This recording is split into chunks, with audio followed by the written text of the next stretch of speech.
This is the Goal Talk Podcast. Hi, everyone. Welcome back to the Goal Talk Podcast. I'm your host, Michaela. With me today, I have Nicole DeSisto. She is the manager of our talent acquisition team here at Wordstream. Hello.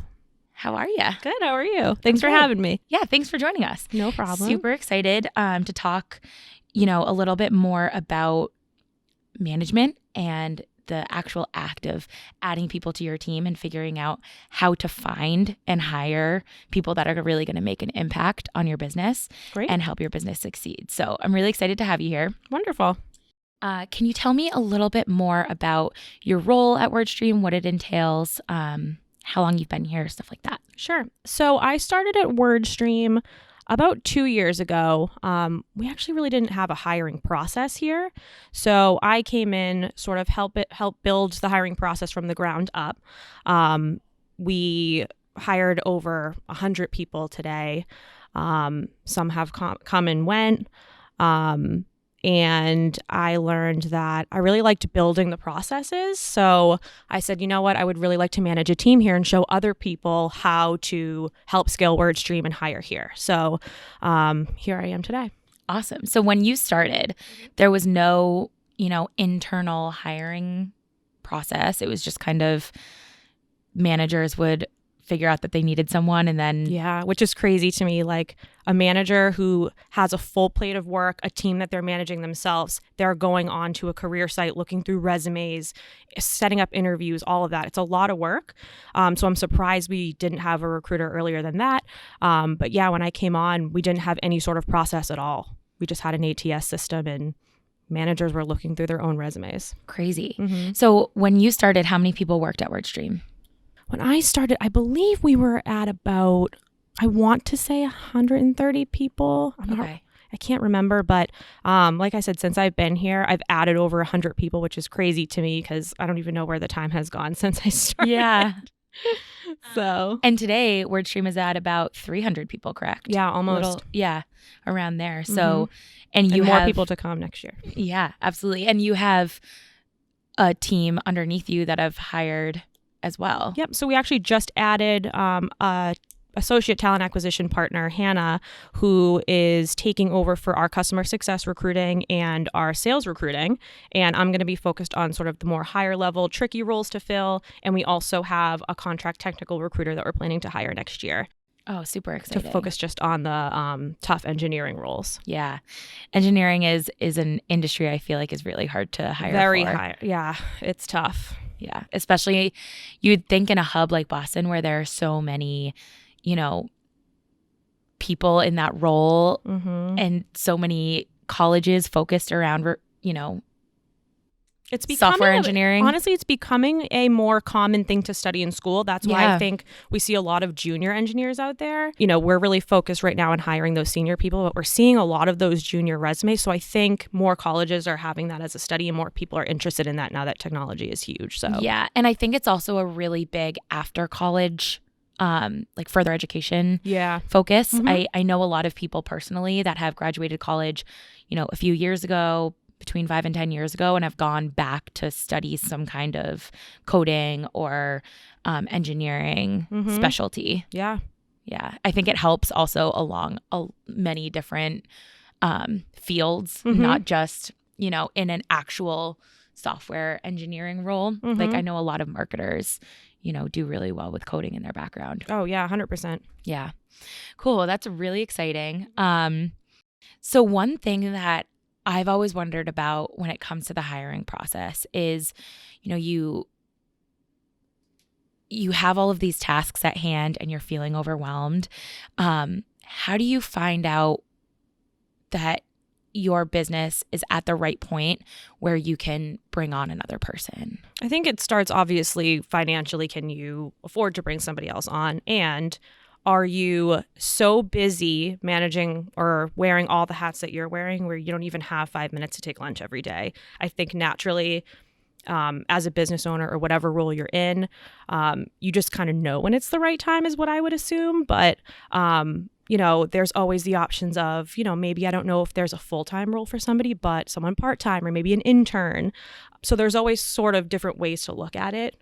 And those seem more financially approachable than like hiring someone on and providing them a salary and benefits and exactly. everything And like if you're not ready yet, or if you don't know if you're ready, you could always do contract to perm or temp to perm.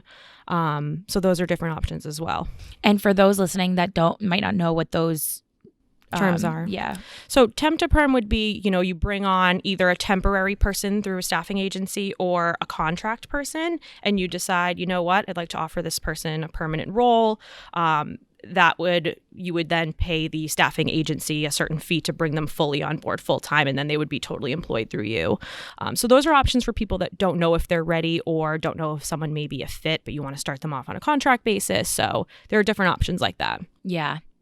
And I think another thing, once you realize that you're ready to bring someone else on or kind of add to your team, something that seems really daunting to me personally is figuring out exactly where your role ends and their role begins, or, how you distinguish between different jobs. How would you advise people to go about writing a job description? So I would start with the minimal tasks that you think that this person would need to do to help you, and you can always change or add to the role at a later time. You can't really take away from it. So I would say start with the tasks will be given to that person, and then evolve their role later. So if you think, okay, well, I want to hire someone entry level, I think I can imagine them doing these 5 things. I'll put that on the job description, and then as I see them grow into the role and take on more tasks and be able to do so, I can talk to them about evolving their role, whether that's offering them higher compensation or a higher title or more responsibility. So there's always ways to add but not take away. Yeah. And why do you think it's so hard to take away from a role? Just because it seems unfair? It would just, I think it doesn't, yeah, it's a little bit, okay, well, we're bringing you on to do this, but, I don't think you can do that. So I'm going to take this back from you. It's a little bit of a weird dynamic. So starting, I think, small and then adding is the best way to look at it. Yeah, I can definitely imagine, we were all, in our first roles of our careers at one point. And I can just imagine starting out in a role and feeling super excited that I finally got, my entry-level position. And then all of a sudden my manager says, I'm taking this back, or this is going to go you're to good enough else. at this yet. Yeah. Yeah. And there's always ways to mentor and teach somebody to keep evolving them. So, if you start with a small amount of tasks and then say, okay, I think this person can handle this, then you add that on and keep seeing their capabilities. So I think that's a good way to look at it. And along that vein, as you're hiring for maybe more senior roles, or, no longer just kind of looking for an entry-level person, how do you go about matching the job description that you've created with the requirements that you might list on an actual job description? So I know a lot of times there'll be like minimum 3 to 5 years experience, this degree required, experience doing XYZ. Yeah, so I definitely think job descriptions have changed, at least since I've started recruiting, and now it's really competitive out there, A, and then B, we live in a world of convenience. Nobody wants to read a 10-page job description listing unrealistic responsibilities and looking for the exact match. So I always suggest putting what's crucial in the role. Do they really need a bachelor's degree in marketing? Could they have one in business and then did a marketing internship? So I would start with the minimum requirements, because A, you'll get more volume, and B, people aren't always going to apply to the role if they feel that they're not an exact match. So you'll get more people and be able to look at more resumes that way if you keep the list of responsibilities minimum. But in terms of matching it to the role, I would just say, think about what you think the person needs in that role. And as you're interviewing people, you can always restart and change the job description and repost it. Yeah. If you're finding like you're not seeing the right type of person out there at the level that you want, you can always take it down and repost. Yeah. But again, hard to kind of fix that after the fact. Yeah. So you mentioned volume and kind of prioritizing your listing for bringing in more people. Why do you think that it's important to have a lot of volume, or a lot of almost like leads for the role itself? Why do you find that that's important over having like a few really quality people? So if you haven't hired before, you don't really know what's out there. So if you keep the job description, pretty minimal, like I said, and expect a higher volume, more people are going to apply because A, they feel like they're a match for it, and B, just naturally there's not a ton of exact responsibilities that they need to meet in order to apply. So having more volume, you can look at a wider range of different types of backgrounds and say, you know what, maybe I realized I didn't really need a degree in marketing. This person has a bachelor's in business. They've had a marketing internship. They actually had this cool co-op where they did this, that, and whatever. Maybe you didn't know you'd get that type of resume. So having more volume and different resumes and backgrounds to look at and say, oh, that type of person is out there. I'm open to this profile. That's how I see it. And I think that's especially helpful in marketing because it's so, ever changing. There are so many aspects of it that can be helpful. So for example, I'm a marketer, and then on my resume, I'm able to also not only list, more traditional marketing roles, but or things within my realm, but able to list things like running event programs and, using Illustrator, even though I'm not a graphic designer. And I could see how video would be important in a marketing role or coding, even if that might not be on the actual job description. Exactly. Yeah, that's really helpful. So once you figure out that you need help, you write your job description. Where should people turn to try to start finding people? So there are the more popular career sites nowadays, which are obviously LinkedIn, Indeed, ZipRecruiter, Glassdoor, all of those things. But you should also be turning to your own network as well. Finding somebody in your network that knows somebody, that's a free way of hiring somebody, A. And then B, you might have a better trusting connection to that person because you know someone that knows that person. So you can always turn to posting on your LinkedIn, seeing if anyone in your network knows somebody. And then, if you're finding that you're not seeing enough right resumes out there or you're not getting enough candidates, you could always reach out to an external hiring partner like a staffing firm or a temp agency to cover the work in the meantime and then keep looking for somebody.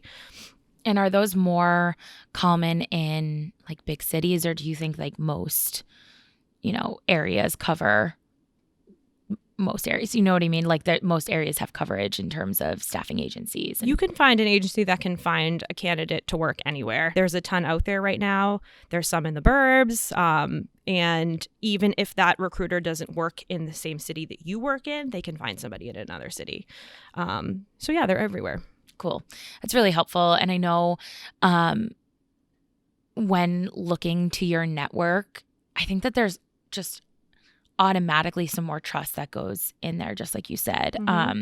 When it comes to trying to find someone to take on a role in a company that you're starting that requires a lot of trust, A, because it's something that you're building from the ground up. You want to be able to trust them to, perform.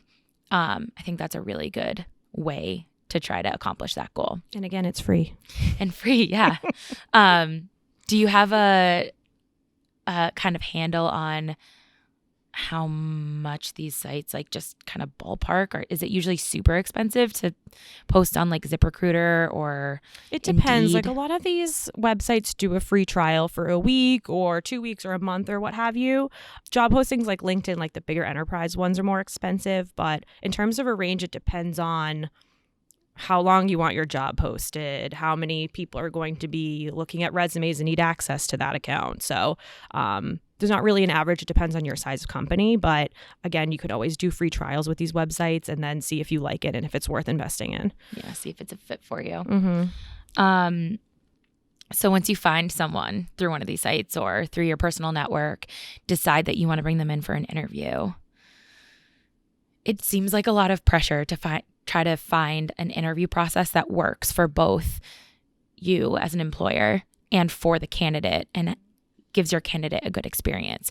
Do you have, you talked about when you started at Wordstream creating this process.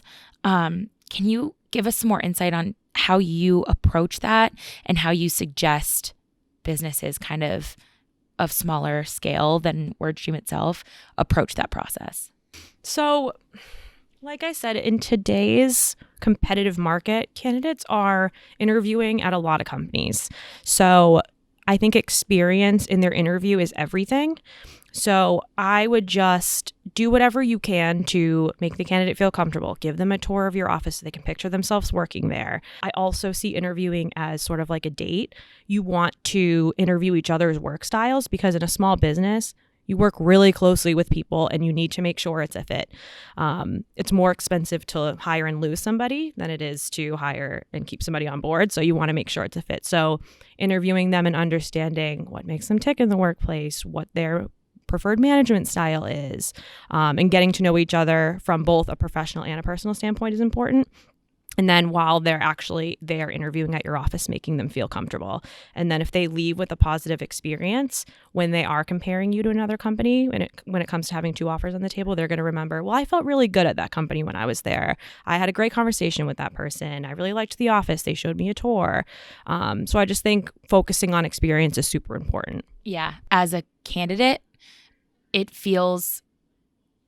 Generally, I think that you can kind of get a feel for a company. You kind of make a decision about what kind of company it is when you get into that office. Mm-hmm. So I think just like making sure that, one, it's welcoming to them. But then, like you said, making sure that you're showing the office and giving them a really good experience and positive experience will help you further on. Yeah. So once you have people in, you're doing interviews, say there's 2 or 3 candidates you really like and you can't make a decision. Do you have any suggestions or tips for how you can differentiate between a couple of really good candidates and find the one that will be the most impactful for your business? So that happens quite often here when we have finalists in the process. Hiring managers get torn. They don't want to make the wrong decision. They like both people. Who should I go with? The key is A, to move quickly on your decision because you could lose one of those 2 people and then you'll be bummed.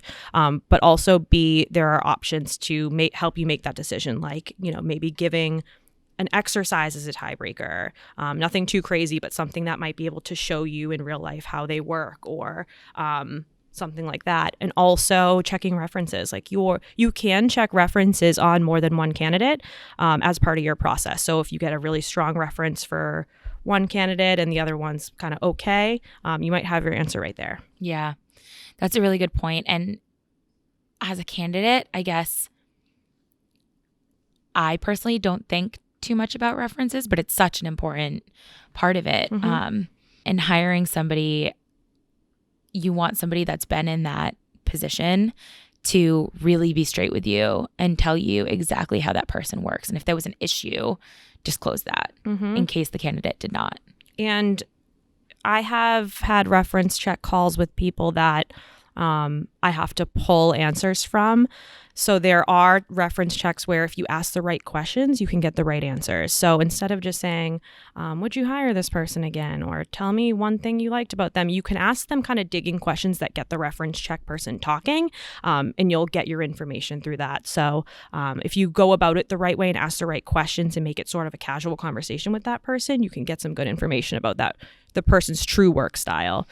And not just them saying they were great, I'd hire them again. Yeah.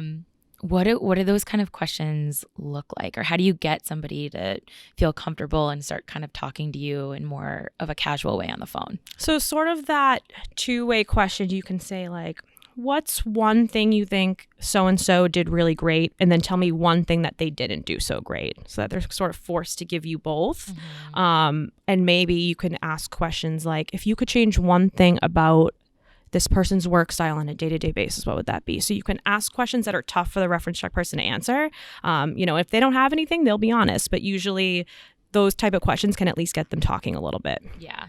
And you can sense if they're sort of like, well, if you're asking me now, here's what I really think. Yeah. Or do you ever get people that are like truly bluffing? I've done so many of these calls that I can tell when someone's being genuine and when it's just like, yep, they're great. Yep, they're great. Yep, they're great. But like I said, I do think it's really important to go in with those type of questions that people have to get talking on, or you're really not going to get the answers you're looking for. You're just going to get either yep, or I was forced to give this reference check because they left on good terms, so.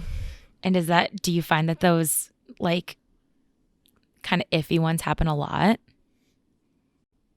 I can definitely tell with the more junior candidates, there's not a lot to talk about. I mean, if they're working in a role for a couple of years, there's not much a person can tell me. But I feel like I can sense now that I've done it so often when people are giving a true reference check or when they're giving it, I agreed to do a reference check, so I'm going to do it, you know? Yeah. Do you ever get people that are caught off guard in a reference check or like don't know that they were put down as a reference? I have, and I find it very strange because like they're not going to know to answer the phone.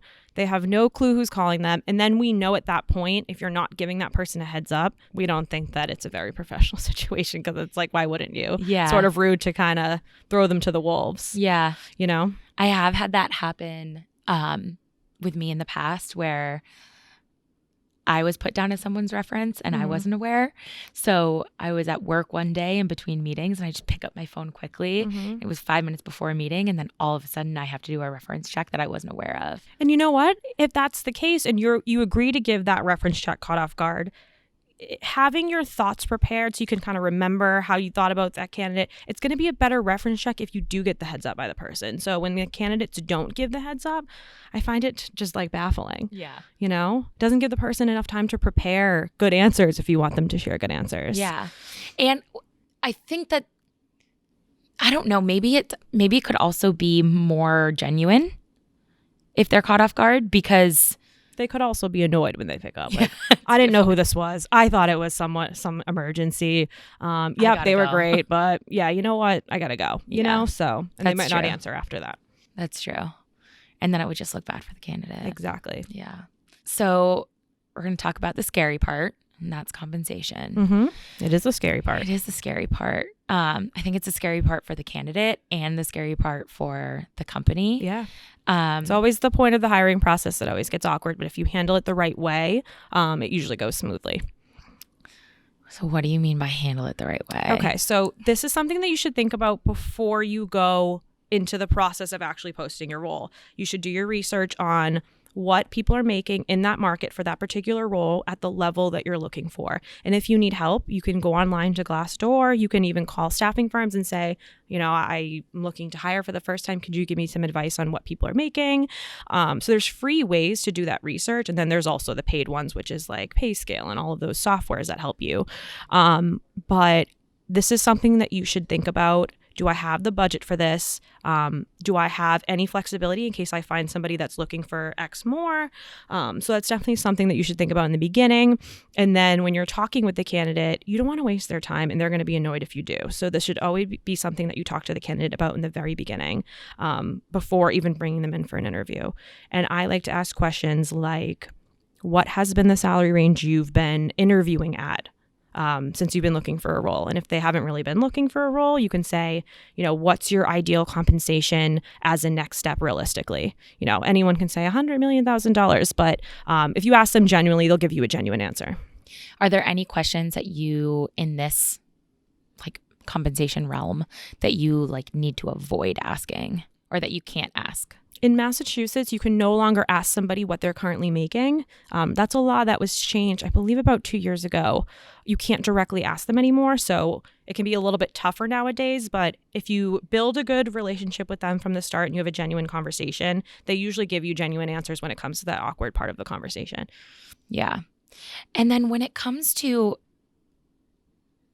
actually posting the role, you talk about compensation on the phone. Do you recommend putting target compensation on the actual job posting that's external? I feel that posting, there's two ways that I feel about this. I feel that posting the salary on the job description can shy people away that are looking for a higher compensation, because what if you talk to somebody really great and they're looking for a little bit of a higher range than what you budgeted for and you find the money for that? You don't want to lose that person. So they're not going to apply to that posting if they're looking for X amount more from the get-go.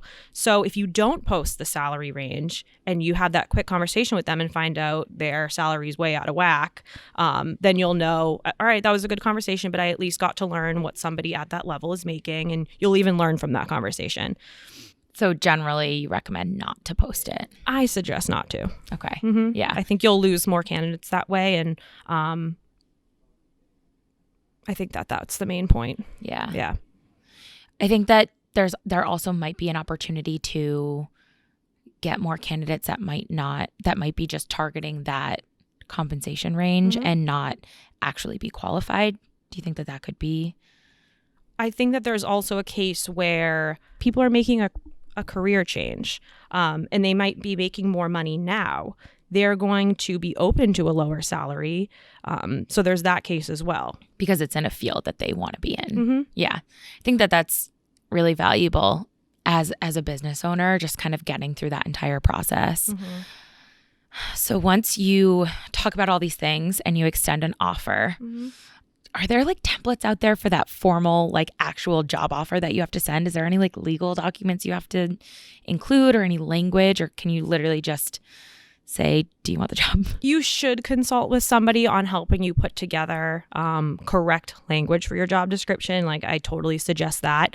And then I also suggest using the practice of having that verbal conversation first, making sure everything is aligned between you and the candidate before sending the actual job description, so that the job offer, so that you don't have all of that back and forth. Okay, I need to change the start date. I need to change the salary. I need to change, so and so. So I always recommend aligning with the candidate verbally with the offer and then sending the offer letter after that. Yeah. And never doing it just through email. Yeah. It's funny hearing you say all of this because you hired me. Mm-hmm. So I remember having the phone conversation. I remember the exact conversation too. Isn't that crazy? Yeah. Out of the 100 people, you're one of those. I feel like I remember a lot of people. Every conversation is different. So yeah, Yeah. And I came in through a referral. Mm-hmm. So, I was really excited because I got a verbal offer and then my actual written out offer within a couple hours after that. Mm-hmm. And then a bunch of people on the team started emailing me saying, I'm so excited for you to join. Mm-hmm. So it was really welcoming as an experience as an actual candidate. And this was, a year and a half ago at this point? Yeah, I definitely think I love the practice of how Wordstream does email candidates after we put out the offer. We weren't doing that in my prior recruiting role, or at least my clients weren't. And I learned that the hiring managers did that here when I came on. I was like, that's really awesome. And they did that for my offer too. And I was like, oh, they're really excited to have me. Yeah.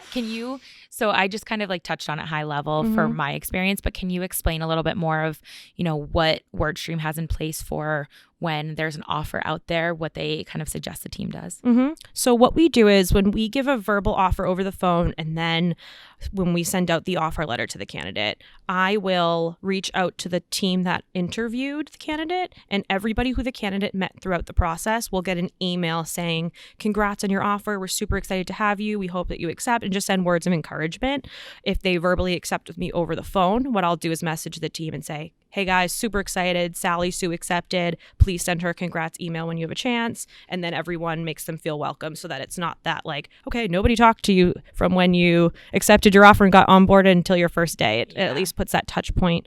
And it shows that the team is genuinely excited. Yeah. And then I think it makes it a little bit easier when you start to create those relationships with people that you're working with, because they've reached out, they've expressed excitement, they've told you that they want you to be on the team.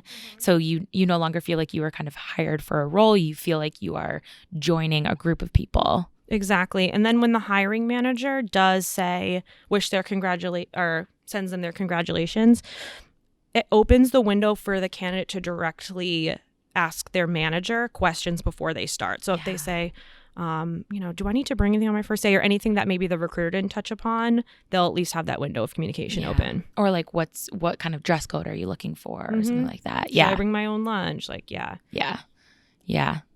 That's really helpful. And it did make such a difference when I started, because I've had roles, previous to Wordstream, and that didn't happen. And not that it was a bad experience starting there, but it just felt so much more warm starting at Wordstream. I just felt like I already had a group of people that were excited to meet me. And one of my now best friends was one of the people that reached out to me before I started and said, I can't wait for you to join the team.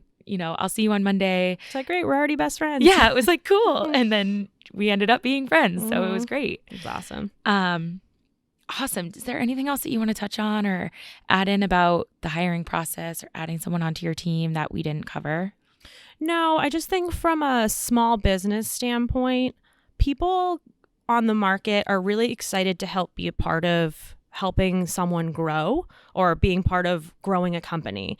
So these opportunities are really exciting nowadays to people. That's why, startups get so many applicants, because people want to be a part of that growth. So, write compelling job descriptions, give candidates good experiences, and those are the type of things that will set you apart from other people that are trying to get your talent out there. Yeah, absolutely. Well, thank you so much. It was a pleasure having you. Thanks for having me. I really appreciate all of your insight. Don't forget to follow Goal Talk Podcast on Twitter and reach out, engage with us on social. Make sure you're asking your questions. We'll do our best to answer those. And until the next episode, we'll see you soon. Thank you.